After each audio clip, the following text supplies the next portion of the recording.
Good morning. This is Juan Pablo Cardinal. I'm a partner of Richard's Cardinal in Buenos Aires, Argentina, the allied law member firm in Argentina, back here in Latin. Um, Today, I just want to touch base briefly on one of the issues that are coming up in our TMT practice. The law firm has an extensive TMT practice, well known not only in Argentina, but on a regional basis.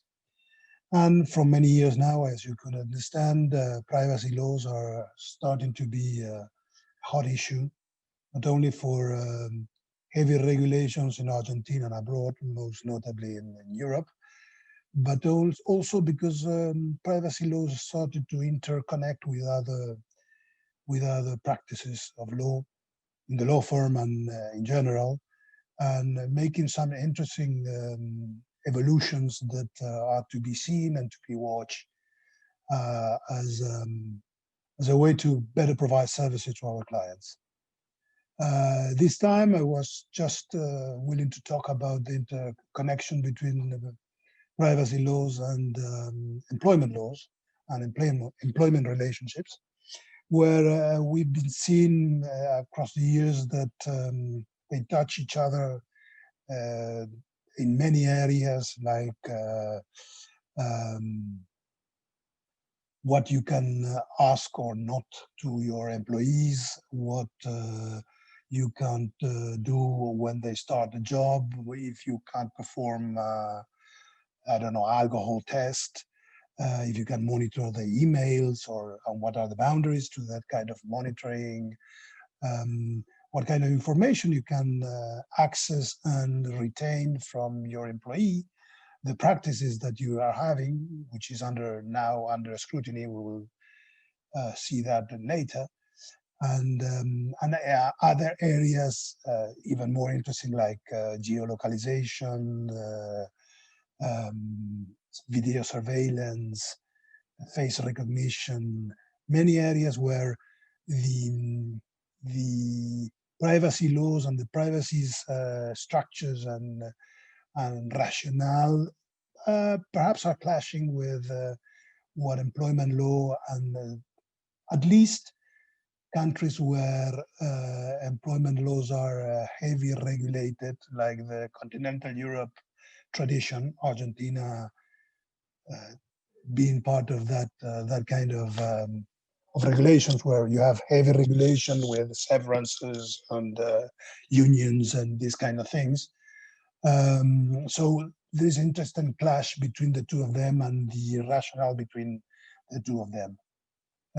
Of course, COVID-19 come into play a little bit, just to magnify certain issues, like if you could take a fever every single time an employee of yours is coming up to the law firm or to the company that you are rendering services, or things of like that, or how to keep medical information, what to do with that, if you have to inform to other co-workers that one co-worker was infected, and in the circumstances for them to know. I mean, many related issues that were in many areas dealt with by authorities, and other not, but with authorities, with, I would say, across the lines and across the country, with a very exceptional approach. And by exceptional approach, I mean that they were taking the pandemic as something exceptional. So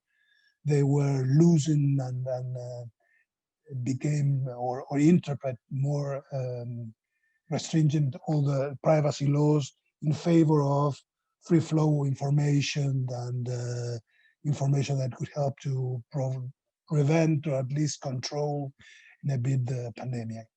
So so that's interesting. But the issue that we want to raise today was one that perhaps we are starting to see a trend, yet to be seen, but which is interesting, and it's that our understanding that the regulators are looking at the employment, privacy regulators are looking at the employment relationships, and I started to get into that and to render opinions and to regulate. And now lately, fine companies for this kind of issue. Something that was not that easy and under prior regulation, prior to GDPR, most notably the European general privacy laws or regulations.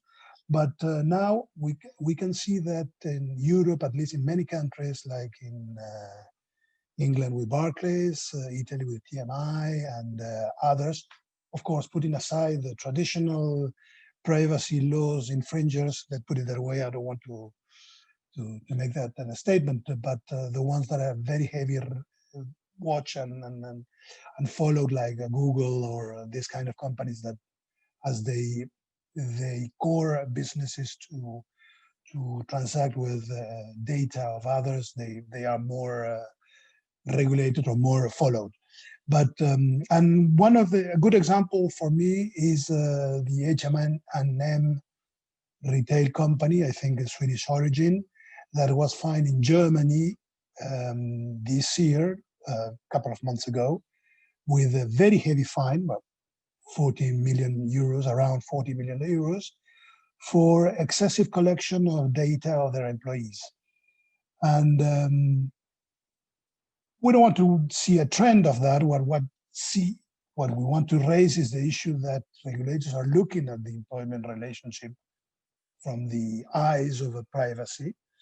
But in this case, what was interesting in the HMA case was not only, well, the fine, which is astonishing, and as far as we know, the fine was not appealed to any European Community courts, but was covered. But what is interesting was that the regulator stopped looking at the practices that traditionally could be seen as employment best practices, like to have one-to-one meetings with an employee coming back from their vacations, and to ask them how they were doing and if they got good time and things of the like. That was seen with another eyes, with the eyes of the privacy regulators, as trying to interfere too much in the private life of the employees, or other practices like asking them in groups what were their best choices on weekends, and perhaps there were some answers that were referring to going to church, and that was considered too much as a company to keep in their record. So the interesting thing here was that under a broad standard was still to be defined, being that standard excessive collection of employee data, they start to review many practices that perhaps were seen traditionally as best practice in the employment markets, and things to do to retain people, to know better your employees, or things of the like. And now they are seen as a possible source of fines, or at least possible violations of privacy laws. We thought that it was interesting to share with everyone. Unfortunately, with this format that we are not live as we're supposed to be, we can have interaction. But if you have any questions or you want to follow up on the issue, please send me an email. Data is in the RI Law webpage, and we can follow up on this. Thank you very much. Have a good time. Stay safe. And hasta luego from Argentina.